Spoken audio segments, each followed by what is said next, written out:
The Apple II didn't make much of an impression in the UK, certainly not for me, but then my exposure to computers in the early 80s was through computer magazines and what they stocked at WH Smith's, Dixon's and Boots. That was mostly Sinclair and Commodore machines, and that was the big home computer rivalry. That's not to say we hadn't heard of Apple and its influence was felt in the UK computer industry. We had Tangerine Computer Systems that created the IIc One, and there was Apricot Computers, a company that I nearly worked for in 1994. An acorn certainly isn't a fruit, but it falls from a tree, so Acorn Computers may have been inspired by the Apple computer name.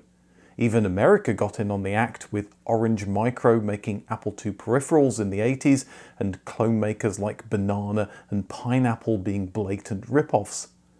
But in the USA, the Apple II was big. In the UK, most schools had the BBC Micro. In the US, they mainly chose the robust, reliable Apple II. It found a home in businesses as well. It worked so well that some found it hard to switch to a PC. It was that good and did just what they wanted. So let me take you through the long and winding story of the Apple II.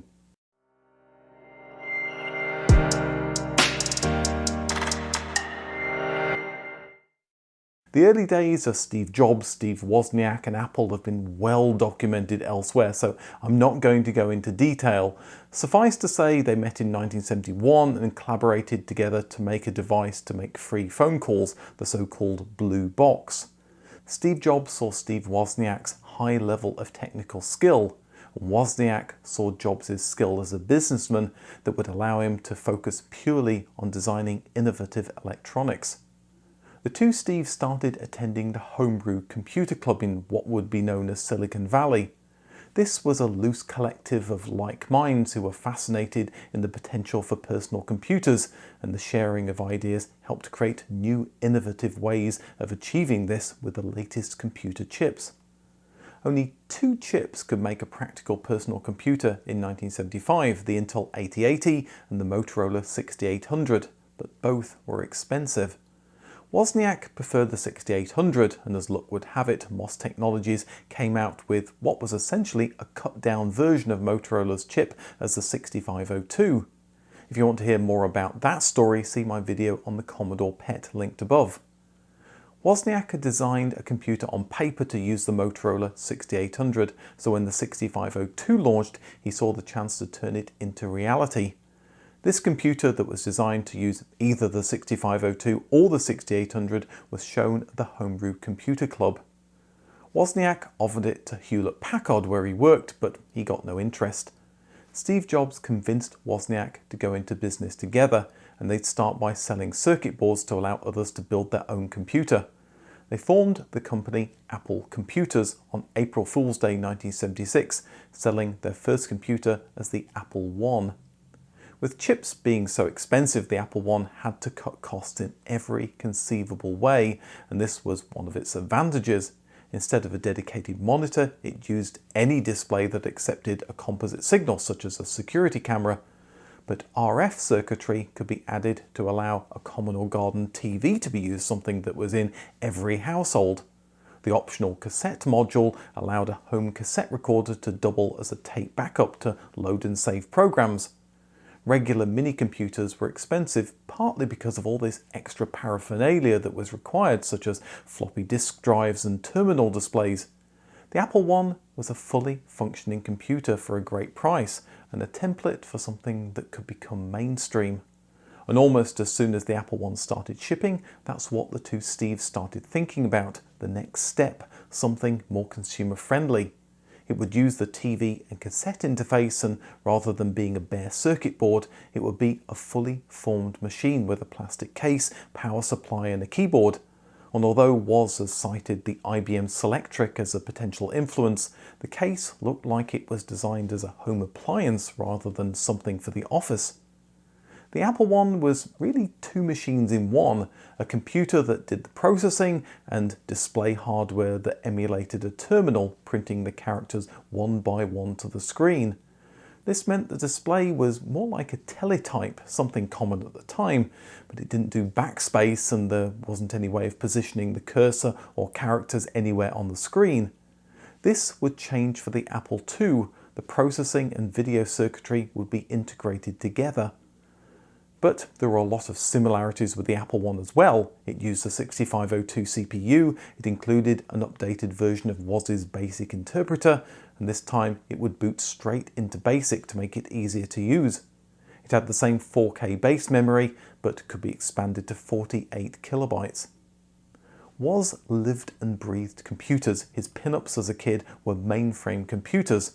He said one of his life goals was to own a 4K computer to run his own programs, and he'd used all his money to build an Apple I.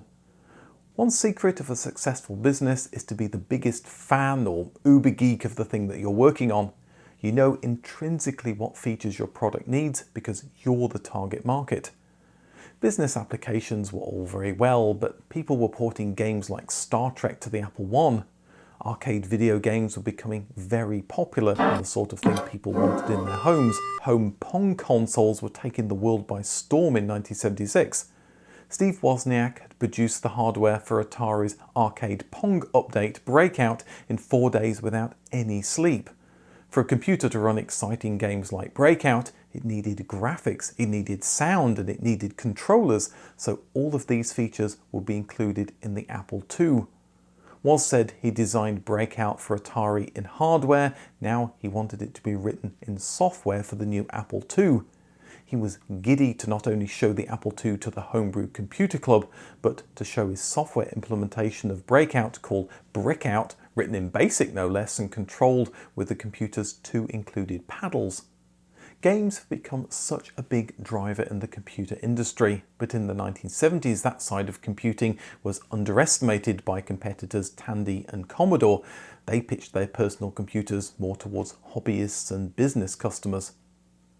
The Apple I had a 24-row, 40-column display and each character took up 6 bits. That's 5,760 bits or 720 bytes. But if the Apple II was going to display graphics, it needed more memory, and in 1976, memory was very expensive. WOS needed to be creative.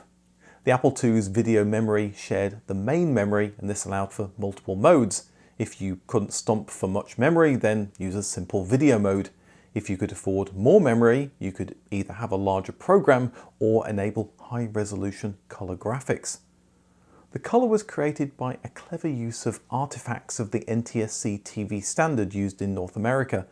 By displaying 2 or 4 pixels per color burst cycle, the TV would show the black and white pixels as a color, and in this way the computer could show up to 16 colors. By 1977, Apple's second computer was coming together and thoughts turned to the launch. In May, WOS published details of the new machine in Byte magazine to kickstart interest. The Apple II was ready for purchase just 1 month later, one of the 1977 trinity of personal computers that launched that year and kick-started a new industry. It was instantly compared to those other 2 machines, the Tandy TRS-80 and the Commodore PET.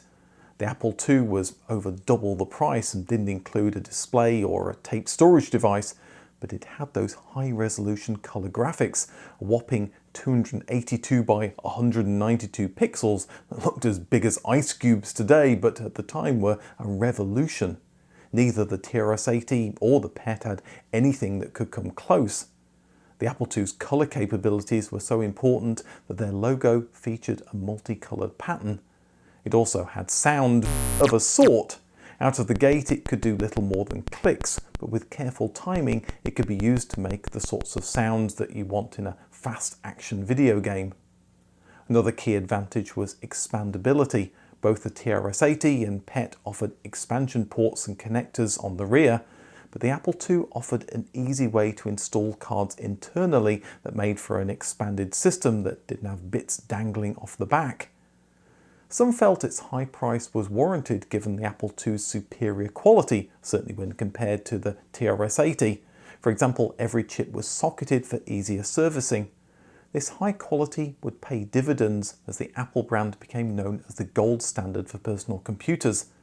The Apple II was a very clever piece of engineering, but it was Steve Jobs' design and entrepreneurial ability that created a machine that was easy on the eye and easy to use, and his knack for marketing made the Apple II a much sought after machine, and they pitched it as perfect for the home. That didn't stop the Apple II finding its way into schools, universities and businesses, but its widespread adoption was always going to be hard without a disk drive. Running large programs and loading and saving data was impractical using a cassette recorder, so Steve Wozniak's next task was creating the disk interface hardware.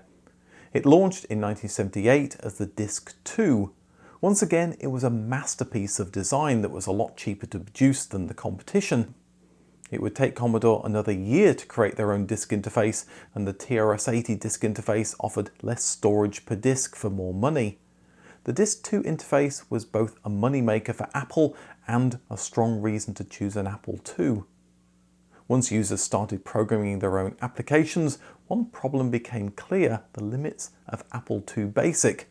Numbers were stored as 16-bit integers, meaning only whole numbers between minus 32,767 and 32,768 could be expressed. Not good for doing anything practical. The cheaper Commodore PET had support for floating point numbers, that is, decimals. With Woz hard at work on the Disk II, the decision was taken to license Microsoft Basic, which had a lot of the features that customers needed. Supposedly, Apple paid Microsoft a flat fee of $31,000, or the cost of 24 Apple IIs. That was an amazing deal given the amount of Apple IIs sold over its long life. It was customized and was soon gracing new machines as AppleSoft Basic. Something that was called out time and time again in Apple II reviews was the computer's portability. Maybe something surprising given the size of the device. But when a computer just a few years earlier took up half a room, the ability to put a computer in a bag and have it work when you got to your destination was a game changer.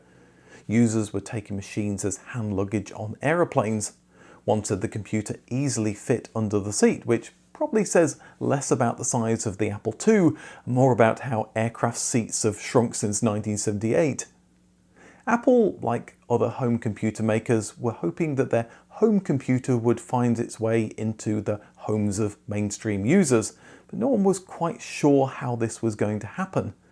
Apple released a home finance program almost upon launch and discovered, like others had, that this wasn't the killer application. It would take 2 years for the Apple II to get its first breakout hit, the spreadsheet program VisiCalc. This was something no business realized they needed until they tried it and they found it invaluable. VisiCalc sales begat more Apple II sales, with 1 or 2 disk drives of course. Apple followed the money, so soon there were printer interfaces and modems that could be added to one of the 8 expansion slots. Revenue went stratospheric, and by 1980, annual sales were $118 million. Not bad for a company that 4 years earlier hadn't existed. The Apple II was good quality once the bugs of early machines had been ironed out. It could stand up to the rough and tumble of a classroom, and it had high-resolution colour graphics that gave it a multi-year head start over its rivals. It got a small update as the Apple II Plus in 1979. The base memory was now 16 kilobytes, which was the minimum needed to display high-resolution graphics. It could be expanded now all the way up to 64 kilobytes. Colour was still a killer feature, but when displaying black and white text, colour fringing made the text fuzzy. The Apple II Plus introduced a colour killer circuit to prevent this from happening in text mode. The 4-colour high-resolution mode could now display 6 colours, and the computer now booted from floppy disk on startup to make it simpler to run commercial software. Surprisingly, Microsoft's most successful product for 2 years was an Apple II add-on, meaning at that time Microsoft was dependent upon Apple's success. The add-on in question was the Z80 soft card that allowed the user to run CP/M, a popular operating system that became even more popular on Apple's machines. When it launched, the Apple II stood out for its graphics, and being originally pitched at the home, there were the inevitable games. But surprisingly to Apple's founders in the late 70s, the machine was being mainly bought by businesses. So as a follow-up, Apple launched the business-focused Apple III in 1980, But despite a $100 million advertising budget, the expensive machine wasn't what customers wanted, and it flopped. Apple licked its wounds and circled back to supporting the Apple II with more updates. By this time, their pioneering machine had also found a home in schools.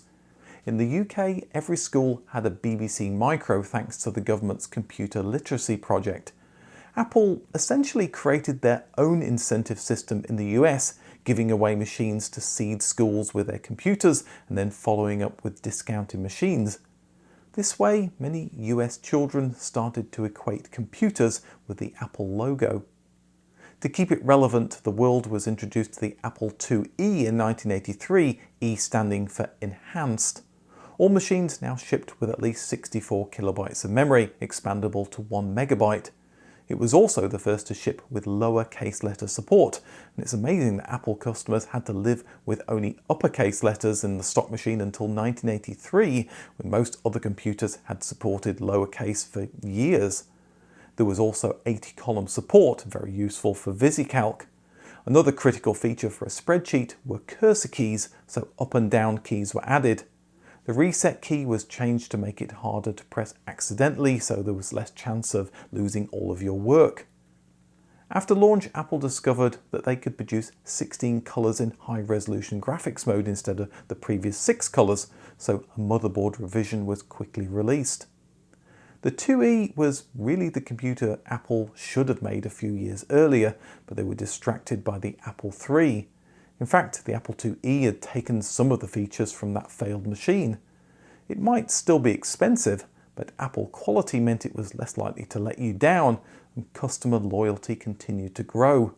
There was a cult of Apple developing. The story of the two Steves making computers in a garage and taking on the might of corporate America was a compelling one. So, despite the IBM PC starting to dominate, the Apple II continued to be popular not just in education, but in business as well. The IIe used custom ICs to quarter the number of chips on the motherboard. That reduced the size, the power, and the cost. Apple took advantage of the smaller motherboard by launching the compact Apple IIc in 1984, the first time the Apple II had been truly portable. It launched 4 months after the debut of the Macintosh and signaled Apple still had some love for its original consumer product. It included 32 new characters called mouse text. This was less to do with computer mice and more to do with adding a few helpful characters such as the Apple icon. A smaller case meant less expandability, but some of the common peripherals were built in, such as 80-column support, 2 serial ports, a disk controller, and mouse support. The small case could still fit a 5¼ floppy disk drive along with 128 kilobytes of memory. The carry handle could be flipped over to become a stand, making it easier to type on the keyboard. The Apple IIc became more portable in 1985 with the Apple flat panel display. It might seem like the perfect mobile workhorse, but with a screen attaching to the back via a ribbon connector, it not being able to clip onto the computer, and the black and white LCD screen being hard to read, it didn't make the IIc the go-anywhere device that some craved. The IIc was meant to compete with the IBM PC Junior. Apple imagined it would replace the IIe and expected to produce 1.2 million every year. Sales never matched that expectation though. Customers continued to buy the IIe, but both machines were excellent updates that kept the 7-year-old Apple II selling. The high price and the Apple II's strong sales put a big target on its head though. Some computer manufacturers saw the popularity of IBM PC clone machines and decided on a clone Apple II. In 1982, the Franklin Ace launched, as well as a machine from the cheekily titled Pineapple Computers. The Franklin Ace was arguably better than the Apple II as well, with lowercase support. Apple took these clone makers to court. After all, they blatantly copied Apple's ROM, but clone makers like Laser continued to find innovative ways to make clones. Apple II compatibles in places such as the Soviet Union, Brazil and Bulgaria were still being produced into the 1990s. If you want to hear more about Apple clones, the 8-Bit Guy has a couple of great videos and I'll link them in the description. What's better than an Apple II enhanced? An enhanced Apple II Enhanced. There wasn't much in the way of enhancement for this machine though that launched in 1985. It was really just rolling in changes from the Apple IIc, such as mouse text characters. Bill Mensch, one of the team who created the 6502 processor that was used by the Apple II, started his own company to expand its features. The first product was the 65C02 that used a lot less power and had a few more instructions, and this was used in the Apple IIe and the Apple IIc. These were 8-bit processors, but in the 80s there was a rush towards 16-bit processors that promised much more performance, and Mensch was sure he could bring the 6502 into the 16-bit age. The result was the 65C816, a 16-bit processor with an 8-bit 6502 compatibility mode. Apple was interested in using it for a supercharged Apple II. Steve Wozniak said in 1985 that Apple was working on a new Apple II that could run at 8 MHz, and it beats 68,000 powered competitors in most applications. After several false starts, the computer launched in 1986 as the Apple IIGS. It ran existing Apple II software and gave the Mac a run for its money with a full-colour graphical user interface, not something the Mac would be able to do until a few months later. Apple also offered an upgrade kit to turn your Apple IIe into an Apple IIGS. The GS in Apple IIGS stood for Graphics and Sound. The GUI showed off the machine's graphical chops, and the audio was pretty special as well. It used an Ensoniq 5503 chip designed by the person behind the Commodore 64's legendary SID chip, and it could deliver 32 channels of sound. Everybody seemed to love it. All except the Beatles, whose company Apple Corps felt that they owned the name Apple and in particular music-related products. They brought a court case against the Apple IIGS that resulted in Apple Computer having to pay Apple Corps a $26.5 million settlement. There was even more lawsuit action in 2003 when Apple released the iTunes Music Store. The Apple IIGS got a small amount of games, but it was going up against the Atari ST and the Amiga, and it couldn't compete on graphics, or performance, or price. The IIGS was a big boost to the Apple II line, but it created a confused lineup. Should you buy a IIGS or a Macintosh? If you wanted the best from Apple, buy a Mac, and it already had a good selection of software. The IIGS was something for the Apple faithful, something to replace an aging Apple II with something compatible. Third-party software companies agreed the IIGS was a computing dead end, and very little software used its new capabilities. This confusion was born out of a power struggle within Apple between Steve Jobs, who was pushing the Macintosh, and CEO John Sculley. It led to a boardroom power struggle between the two in 1985. Jobs lost and left the company, but this left Apple with the whole Macintosh Apple IIGS confusion. Steve Wozniak had by then also left the company, saying that it had been going in the wrong direction for the past 5 years. The Apple IIGS replaced the Apple IIe, but that computer still had some life in it.